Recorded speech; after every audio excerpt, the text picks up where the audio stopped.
A man who was kidnapped and later tried to sue the kidnapper, not for kidnapping him, not for holding him against his will, but for breaking a promise the kidnapper made during the crime.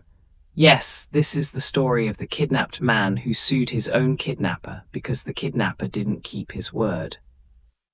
Our story begins in the early 1980s with a man named Keith. He was an ordinary guy, quiet, hardworking, nothing unusual about him.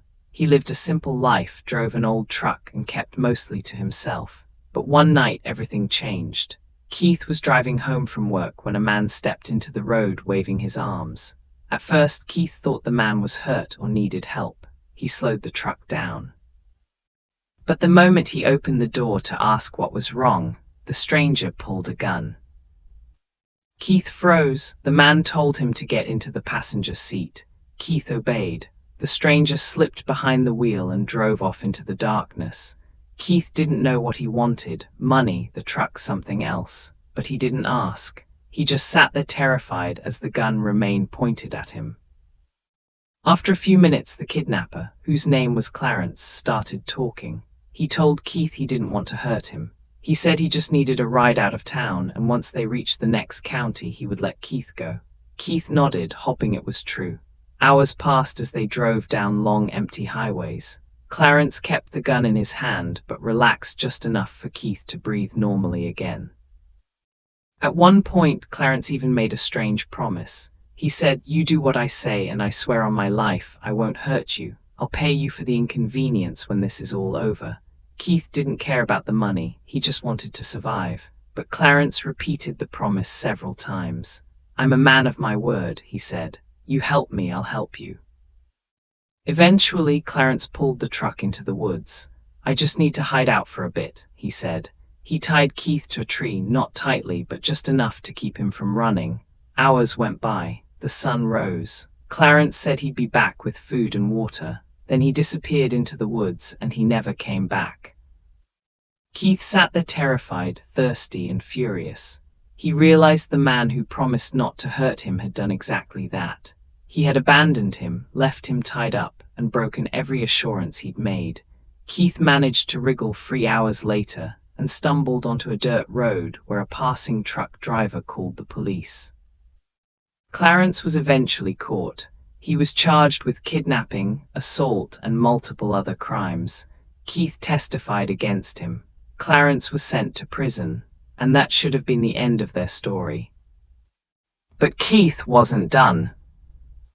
Months later, from the safety of his home, Keith got an idea that seemed absurd to everyone except him. He remembered the promise Clarence had made. "Help me and I'll pay you back." Clarence had given him his word. He had broken it. And Keith believed that promises mattered, even promises made by criminals. So he did what no one expected. He filed a lawsuit. A civil lawsuit against the kidnapper for breaking his promise. He claimed emotional distress, loss of time, physical injuries from being tied up, and damages for the promise Clarence made and failed to keep.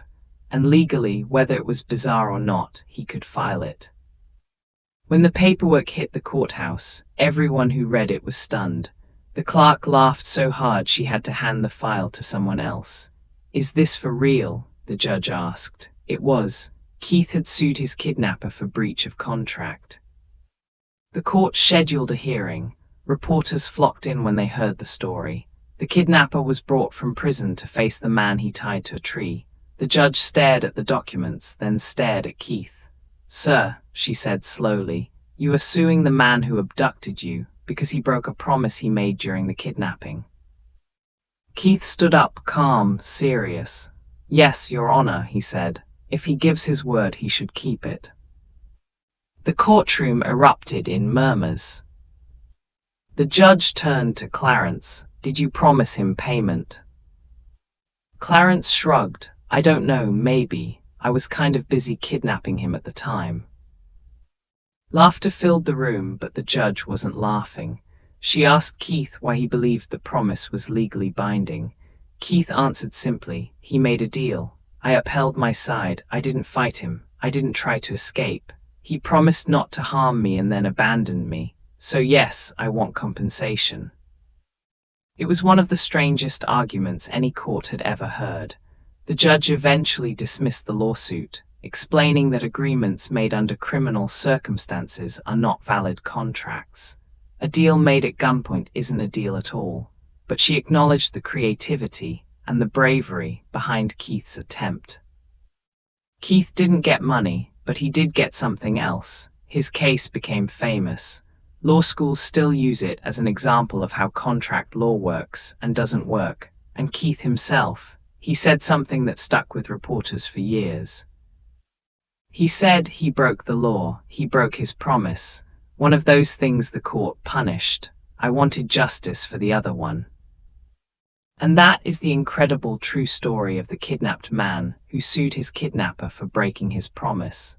A story so bizarre it sounds like fiction, yet it really happened.